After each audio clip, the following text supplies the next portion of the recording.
آپ نے ایک سٹیٹمنٹ بھی شائع کی ہے ارشد انصاری صاحب، Pakistan federal union of journalist کو کیا تحفظات ہیں یہ جو ایف آئی آر درج کیے گئے ہیں تمام صحافیوں کے اوپر؟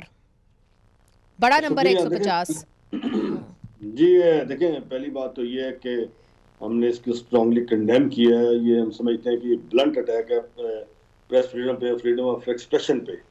اور اس کی جو تعداد جو بتائی جا رہی ہے وہ 150 ہے. اس میں ہمارے جو بتایا گیا ہمارے آر یو جے کے سیکرٹری جنرل آصف بشیر چوہدری صاحب بھی ہیں، اور ابھی اگنیت سنگھ کی جو ایف آئی آر میں نے پڑھی ہے.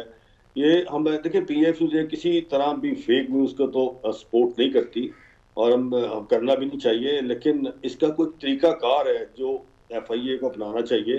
نہ کہ آپ سب کو بھیڑ بکریاں سمجھے اور 150 سے 200 لوگوں کے خلاف مقدمہ کر کے ان کو اریسٹ کریں. اور ہم یہ سمجھتے ہیں کہ یہ جو اس میں جو مقدمے درج کیے گئے، میری ڈی جی فری احمد صاحب جہانگیر صاحب سے بات ہوئی تھی، اور ان کا میسج جو میرے پاس ہے وہ یہ کہتے ہیں کہ ایسی بات نہیں ہے. میں آپ کو اس میسج کا بھی دکھا سکتا ہوں. نہیں سر، وہ میسج رک جائیں چونکہ وہ ابھی وقت کی قلت ہے. طارق فضل چودھری صاحب چیف وپ ہیں، رہنما پاکستان مسلم لیگ نون کے، ان کا موقف لیتے ہیں. پھر شیلا رضا صاحبہ بھی بیٹھی، عامر مغل صاحب بھی.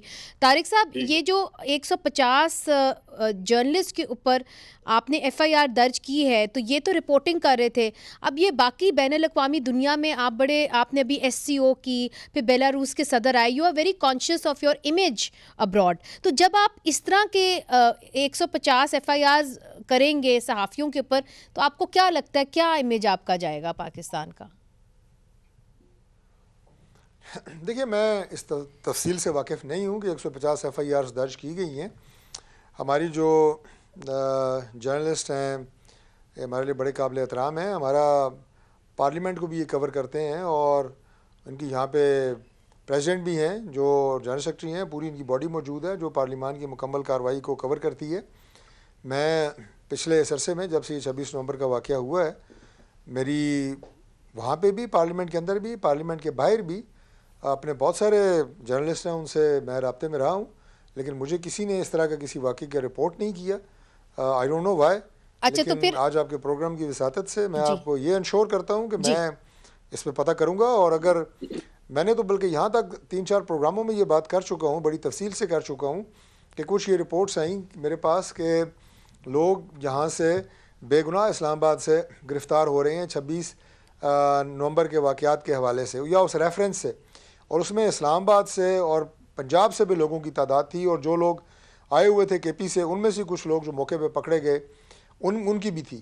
یہ پروپیگنڈا کیا گیا جناب کہ یہ تو کارروائی کو پشتونوں کے خلاف ہو رہی ہے. میں نے پھر وہ فیکٹس اینڈ فگرز بھی دیے کہ اسلام آباد اور پنجاب کے لوگ پکڑے گئے.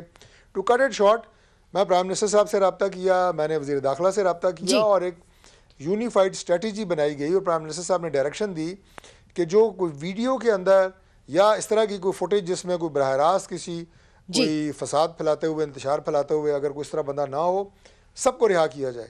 ہم اس پالیسی کے اوپر جا رہے ہیں، اور میں نے خود اس میں بڑا کردار ادا کیا. اسلام آباد کے ہمارے دیگر نمائندے، منتخب نمائندے جو ہیں، جی قطع کلامی معاف. باقی یہ صحافیوں کے حوالے سے بھی میں انشاءاللہ آپ کو یقین دلاتا ہوں، میں اس کی ڈیٹیل لوں گا، پرائم منسٹر صاحب کے نوٹس میں دوں گا، وزیر اطلاعات کو میں اس پہ کروں گا، ان کے علم میں بھی دوں گا، اور کسی کے ساتھ کوئی زیادتی نہیں ہوگی، یہ میں آپ کو انشور کرتا ہوں. یہ بہت اچھا ہے کہ آپ نے اس پروگرام کے اوپر ہی یہ بات کر دی ہے، چونکہ ایک ایف آئی آر ہے اور اس کے اندر 150 صحافی نامزد ہیں. ارشد انصاری صاحب سے آپ کی آئی ہوپ کہ براہ راست بھی بات ہو جائے.